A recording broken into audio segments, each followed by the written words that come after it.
Welcome students, Nikhar here from Fatma Teachers Training College Ranchi. आप सभी लोगों के द्वारा लगातार मेरे वीडियो को देखा जा रहा है। इसमें काफ़ी इम्पोर्टेंट जो सजेशंस हैं वो भी दिए गए, तो मैं सभी लोगों को थैंक्स बोलता हूँ। और आपके सजेशंस में से ही आज का टॉपिक निकल कर सामने आया है। आप में से बहुत सारे स्टूडेंट्स ने इस चीज़ के लिए रिक्वेस्ट किया है कि आईक्यू और ईक्यू यानी बुद्धि लब्धि और शैक्षिक लब्धि के बारे में डिटेल में बताया जाए। तो देखिए, आज हम लोग इसी पर डिस्कस करेंगे, आईक्यू और ईक्यू के ऊपर। आईक्यू यानी इंटेलिजेंस कोशेंट और ईक्यू यानी एजुकेशनल कोशेंट। इसके साथ साथ और भी कोशेंट हैं जो प्रचलित है शिक्षा शास्त्र में। जैसे अब इमोशनल कोशेंट की बात होती है, सोशल कोशेंट की बात होती है, तो ये सब जो अलग अलग लेवल्स हैं वहाँ पर उपयोग में लाया जाता है। आज हम लोग जो देखने वाले हैं ये दो चीज़ें बीएड, डीएलएड, एमएड तीनों ही लेवल के स्टूडेंट्स के लिए उपयोगी है और इससे रिलेटेड क्वेश्चंस सीटेट में पूछे गए हैं। अब में से एक स्टूडेंट ने बताया कि दिसंबर 2018 में जो प्रश्न पूछा गया था सीटेट का, उसमें बुद्धि परीक्षण के मॉडल से संबंधित कोई क्वेश्चन था कि सबसे पहले किसने बुद्धि परीक्षण का मॉडल तैयार किया। तो बुद्धि परीक्षण में बुद्धि लब्धि का परीक्षण भी शामिल है।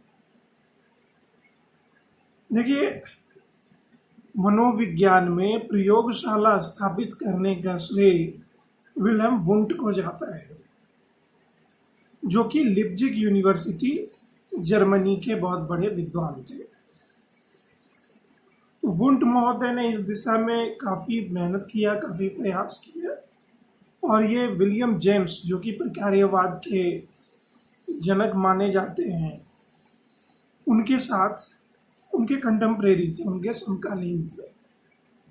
इनके बीच में और मतलब वुंट और विलियम जेम्स के बीच में लगातार कई सारे इश्यूज को लेकर कॉन्फ्लिक्ट भी देखने में आ रहा है। तो ये सब इंटरेस्टिंग चीजें हैं, आपको जानना चाहिए। तो 1879 में वुंट ने सबसे पहले मनोवैज्ञानिक प्रयोगशाला स्थापित किया था लिप्जिग यूनिवर्सिटी जर्मनी में, और वहीं से प्रयोगों का एक सिलसिला शुरू हुआ मनोविज्ञान के अंतर्गत। हमारा जो शिक्षा मनोविज्ञान है वो मनोविज्ञान के नियमों को शिक्षा में प्रयोग में लाता है। तो हम भी इस चीज से बंधे हुए हैं, इस चीज का उपयोगिता हमारे लिए भी उतना ही है जितना कि मनोविज्ञान के स्टूडेंट के लिए। तो सिर्फ वुंट ही नहीं, इसके बाद प्रयोगों की एक श्रृंखला शुरू हो गई, बहुत सारे लोग शामिल रहे, जिसमें बुद्धि से संबंधित जो प्रयोग किए गए उसमें अलग अलग देशों में अलग अलग मनोवैज्ञानिकों ने काफी काम किया। जैसे फ्रांस में विने महोदय थे, इंग्लैंड में विंच, जर्मनी में मैनमान, अमेरिका में थॉर्नडाइक और टर्मन।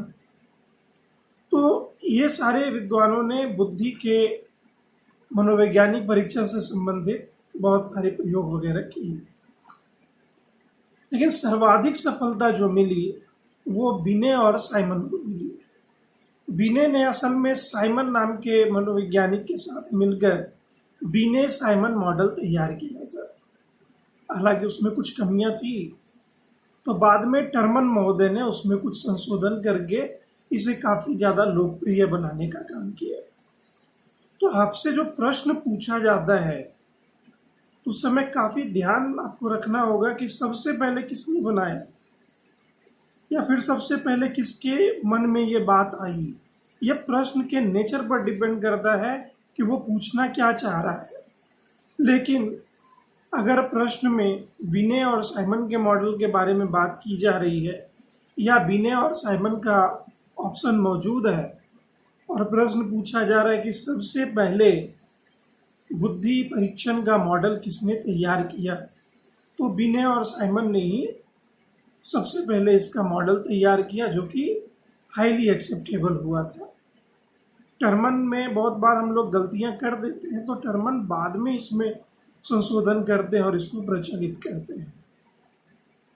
हालांकि इसके पहले कुछ कुछ विद्वानों ने अपना प्रयोग किया था, लेकिन वो प्रयोग अपर्याप्त थे और उसको कोई बहुत महत्व नहीं दिया जाता है। आपको ध्यान रखना है बिने और साइमन मॉडल। तो इस चीज को देखने के बाद, इस फैक्ट को समझने के बाद, हम लोग देखते हैं कि बुद्धि लब्धि को ज्ञात कैसे किया जाता है। देखिए, किसी भी चीज की लब्धि या कोसेंट अगर निकालना हो मनोविज्ञान के क्षेत्र में, तो आप ध्यान रखेंगे कि जिस चीज को निकालना है उससे संबंधित जो कंपोनेंट्स हैं वो आपके ध्यान में होने चाहिए। जैसे हमेशा वो भिन्न के रूप में होगा और उसे 100 से गुना किया जाएगा। अब अंश के स्थान पर कुछ और होगा, हर के स्थान पर कुछ और होगा। हर के स्थान पर जनरली देखा गया है जो वास्तविक आयु है, जो क्रोनोलॉजिकल एज है, उसी को हर में रखा जाता है। अंश बदलता रहता है, ये वेरी करता है किस चीज की उपलब्धि निकालनी है या किस चीज के कोसेंट की गणना करनी है।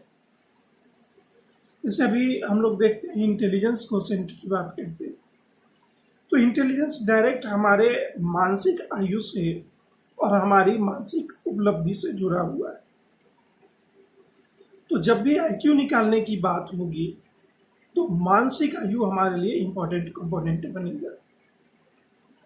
तो इस स्थिति में जो फार्मूला बनेगा वो है मानसिक आयु बटे वास्तविक आयु गुना 100, यानी mental as by chronological age multiply by 100। ये फार्मूला है आईक्यू का। इसमें 100 आपके लिए कोई इश्यू नहीं है। वास्तविक आयु क्रोनोलॉजिकल एज, ये भी आपके लिए कोई इश्यू नहीं है। जिस स्टूडेंट का आप निकालना चाह रहे हैं क्वेश्चन, उस स्टूडेंट का वास्तविक उम्र क्या है वो हर के स्थान पर लिखना है, भिन्न में नीचे लिखना है। मानसिक आयु को समझना इंपॉर्टेंट हो जाएगा यहाँ पर। मान लीजिए कोई 10 साल का बालक है और उसकी बुद्धि क्षमता यानी उसके काम करने की जो क्षमता है वो 12 साल के बालक के समान है, तो उसका मानसिक आयु 12 वर्ष हो जाएगा।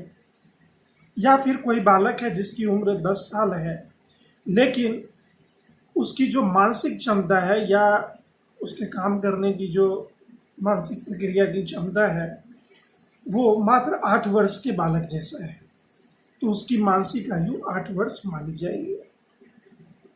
अब इसे कैलकुलेट आप कैसे करेंगे? तो जैसे जो भी करिकुलम बनाया जाता है या सिलेबस सेट किया जाता है वो खास उम्र के बच्चों को ध्यान में रख के किया जाता है।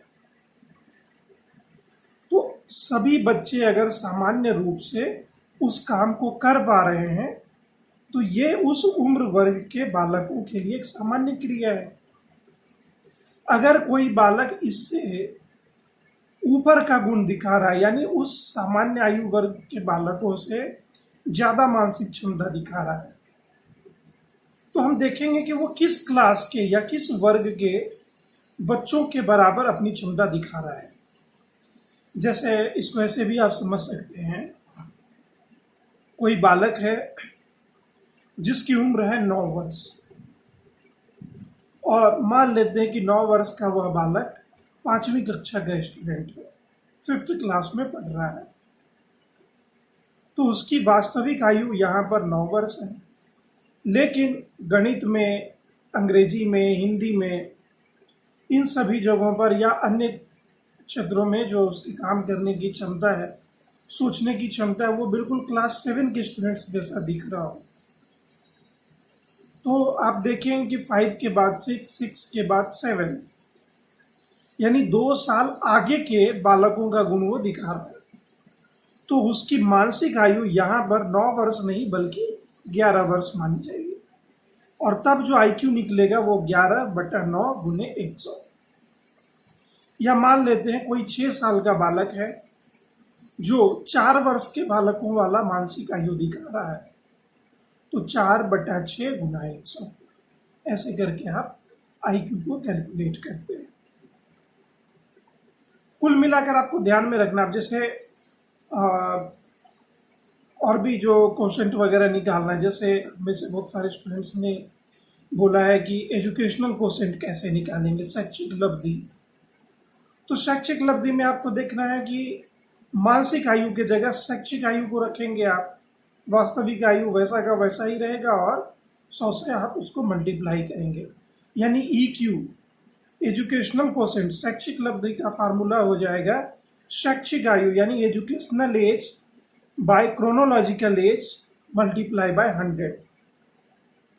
तो मान लेते हैं 10 वर्ष का बालक है, लेकिन वो अलग अलग विषयों में अलग अलग शैक्षिक आयु दिखा रहा है। जैसे 10 वर्ष का बालक होते हुए भी वो गणित में 8 वर्ष के बालक वाली उपलब्धि दिखा रहा है। 10 वर्ष का बालक है लेकिन अंग्रेजी में वो 12 वर्ष वाला गुण दिखा रहा है। हिंदी भाषा की अगर बात करें तो हो सकता है उसमें वो 11 वर्ष के बालक को जैसा अपना उपलब्धि दिखा रहा हो, या फिर हो सकता है कि SST या EVS में वो 7 वर्ष के बालकों का गुण दिखा रहा हो। तो आप क्या करेंगे कि अलग अलग विषयों में जो उसकी शैक्षिक उपलब्धि है और वो जिस क्लास के समकक्ष है उसका आप एवरेज निकाल लेंगे। जैसे मान लेते हैं हिंदी में वो 10 वर्ष का ही गुण दिखा रहा है और खुद 10 वर्ष का है, तो 10 हो गया। फिर मैथ्स में वो 12 वर्ष के बालकों जैसा गुण दिखा रहा है, तो +12 कर दीजिए। फिर साइंस में वो 8 वर्ष के बालकों जैसा गुण दिखा रहा है, तो उसमें 8 ऐड कीजिए, तो अब 10 + 12 + 8। अब आप इसका एवरेज निकालें, इसका एवरेज 10 निकलता है, यानी 10/10 × 100, तो शैक्षिक उपलब्धि 100 आएगी। यहाँ पे थोड़ा चेंज कर देते हैं, मान लेते हैं आपने जो 10, 12 और 8 निकाला था, इसी में आप EVS को जोड़ दीजिए। EVS में वो 5 वर्ष के बालकों जैसा शैक्षिक उपलब्धि दिखा रहा है, तो आपका 25 आ रहा है। Sorry 10 + 12 + 8 + 5, yes it's 25। तो आप इसी के अकॉर्डिंग इसको मल्टीप्लाई करेंगे। जैसे इसका एवरेज निकाल लेंगे आप 25/4, तो जो भी आएगा वो आपका एजुकेशनल एज होगा। इसको आप एक्चुअल एज या जो क्रोनोलॉजिकल एज है उससे आप डिवाइड करेंगे, तो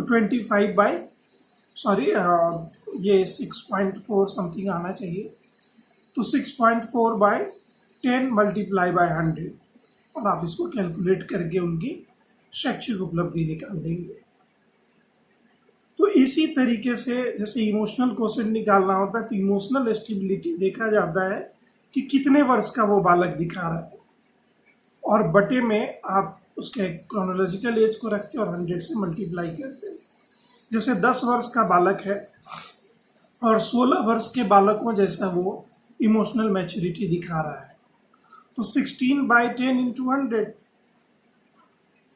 ठीक ऐसे ही अगर आप सोशल क्वोशेंट निकाल रहे हैं, तो सोशल क्वोशेंट में उसका जो सोशल इंटरेक्शन का एज है, यानी उसकी उम्र के जो भी बालक हैं वो किस प्रकार का सोशल इंटरेक्शन बिहेवियर डिस्प्ले करते हैं, आप उसको ध्यान में रखेंगे। और ये बालक जिसकी स्टडी की जानी है, ये जो सोसाइटी में लोगों से इंटरेक्ट होता है, ये कितने वर्ष के बालकों के हिसाब से इंटरेक्ट हो रहा है। मान लेते हैं 12 वर्ष का बालक है लेकिन 24 वर्ष के किसी युवक के तरह ये समाज में घुलता मिलता है या उसी तरीके से भागीदारी करता है, तो इसका सोशल इंटरेक्शन वाला जो एज है वो 24 होगा। बाय क्रोनोलॉजिकल एज 12 वर्ष है × 100। तो इस तरीके से आप किसी भी उपलब्धि को निकाल सकते हैं। एक बार फिर मैं आपके सामने दोहरा देता हूँ कि बुद्धि लब्धि निकालने में आपका फार्मूला होता है मानसिक आयु बटे वास्तविक आयु गुना 100। मानसिक आयु से हमारा मतलब है एक बालक जिस उम्र का है वास्तव में उस उम्र के कंपैरिजन में हो सकता है वो मानसिक आयु ज्यादा दिखाता हो या फिर कम दिखाता हो। 12 वर्ष का बालक है लेकिन उसकी जो मानसिक आयु वो किसी 10 वर्ष के बालक जैसी है, उसकी सारी हरकतें 10 वर्ष के बालक जैसी है, तो उसकी मानसिक आयु 10 वर्ष मानी जाएगी और वास्तविक आयु 12 वर्ष है ही, तो 10/12 गुना 100। या ऐसा भी हो सकता है कि 10 वर्ष का बालक है, 15 वर्ष के बालक जैसा अपना मानसिक आयु दिखा रहा है, वो उतना ही इंटेलिजेंस दिखा रहा है, तो 15/10 × 100 और जो भी आएगा वो उस बच्चे का IQ होगा। इसी तरह से एक बार फिर मैं संक्षेप में दोहरा देता हूँ एजुकेशनल कोसेंट को कैसे निकालेंगे, शैक्षिक उपलब्धि को, तो शैक्षिक आयु बटा वास्तविक आयु गुने 100। Educational age by chronological age × 100। शैक्षिक आयु कैसे निकालेंगे, तो जिस उम्र का ये बालक है उस उम्र के बच्चे किस क्लास में पढ़ते हैं, तो उस क्लास के सामान्य बच्चों का जो उपलब्धि है उसके सापेक्ष ये कंपैरिजन किया जाएगा। तो मान लेते हैं कि 10 वर्ष का बालक है, 6वीं कक्षा में पढ़ता है, लेकिन ये 10 वर्ष का बालक गणित में 12 वर्ष के बालकों जैसा प्रश्न बना लेता है, अंग्रेजी में भी 12 वर्ष के बालकों जैसा प्रश्न बना लेता है, साइंस में 10 वर्ष के बालकों जैसा प्रश्न बनाता है, EVS में 8 वर्ष के बालकों जैसा प्रश्न बनाता है। तो हमने कुल 4 विषयों का देखा। अब इन चारों विषयों के उसकी शैक्षिक उपलब्धि जो इन चारों विषयों में, इसको आप जोड़ देंगे और 4 से भाग दे देंगे, जो भी औसत निकलेगा वही इसका शैक्षिक आयु है। तो शैक्षिक आयु आपने निकाल लिया, आप उसे लिख देंगे। उसका क्रोनोलॉजिकल वास्तविक आयु 10 वर्ष है, नीचे में 10 वर्ष लिखिए और उसको 100 से गुना कर दीजिए। मान लेते हैं कि 4 विषयों का एवरेज निकालने का जो शैक्षिक आयु है उस बालक की वो 11 वर्ष आती है।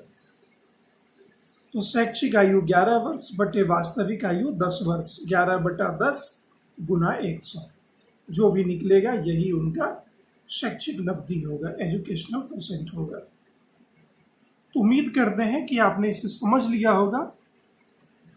आप एक प्रैक्टिकल के तौर पर अपने आस पड़ोस के बच्चों पर इस प्रैक्टिकल को कर सकते हैं और बिल्कुल आप इसे निकालने का प्रयास कीजिए, पता चल जाएगा कि उनका IQ और EQ कितना है।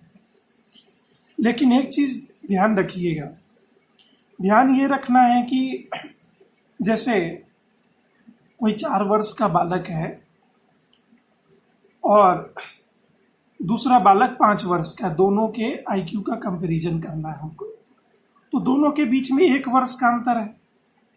तो दोनों का जब IQ निकाल के कंपैरिजन करेंगे उसको आप एक जगह रख दीजिए। और कोई 14 वर्ष का एक बालक है और 1 वर्ष का अंतराल वाला एक और बालक ले लीजिए जो 15 वर्ष का हो, और इन दोनों के IQ को निकाल के कंपेयर कीजिए, दोनों में अंतर आएगा। जबकि आपको लगेगा कि सिर्फ 1 साल का अंतर था, तो इतना अंतर कैसे आ रहा है। जैसे 4 वर्ष और 5 वर्ष के 2 बालकों के बीच में IQ का जो अंतर है और 14 वर्ष और 15 वर्ष के 2 बालकों के बीच में जो IQ का अंतर है, उम्र के हिसाब से तो आप देखेंगे 1 वर्ष का अंतर है सिर्फ। लेकिन इन दोनों ही IQ को, यानी 4 वर्ष और 14 वर्ष, इन दोनों ही IQ को अगर कंपेयर करें तो बहुत बड़ा अंतर आपको देखने के लिए मिलेगा। यानी स्पष्ट रूप से मैं आपको ये कहना चाह रहा हूँ कि कम उम्र में बुद्धि का विकास तेजी के साथ होता है, काफ़ी तीव्र गति से होता है।